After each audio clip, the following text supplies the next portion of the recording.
राधानगरी तालुक्यातील पनोरी इथल्या 337 मिळकतधारकांना भूमी अभिलेख विभागाकडून प्रॉपर्टी कार्ड वाटप करण्यात आलंय।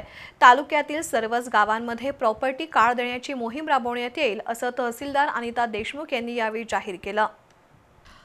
भूमी अभिलेख विभागाच्या वतीनं राधानगरी तालुका पनोरी इथल्या 337 मिळकतधारकांना प्रॉपर्टी कार्ड देण्यात आलं।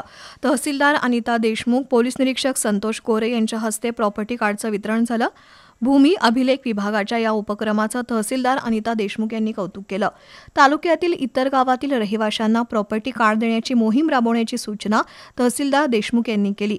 प्रॉपर्टी कार्ड मिळाल्यामुळे पनोरी इथल्या रहिवाशांना त्यांच्या मिळकतीचा अधिकृत मालकी हक्क प्राप्त झालाय।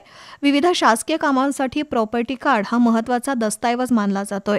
प्रॉपर्टी कार्ड मिळाल्यामुळे बँकांकडून कर्ज मिळण्याची प्रक्रिया आता सुटसुटीत होईल। राज्य मार्केटिंग फेडरेशनचे माजी प्राधिकृत सदस्य नंदकिशोर सूर्यवंशी, दीपक वारनोळकर, भिकाजीराव एकल, सरपंच सुवर्णा परीट, उपसरपंच शशिकांत कांबळे, मंडल अधिकारी विद्या सूर्यवंशी, केडी चौगले यांच्यासह ग्रामपंचायत सदस्य आणि ग्रामस्थ उपस्थित होते।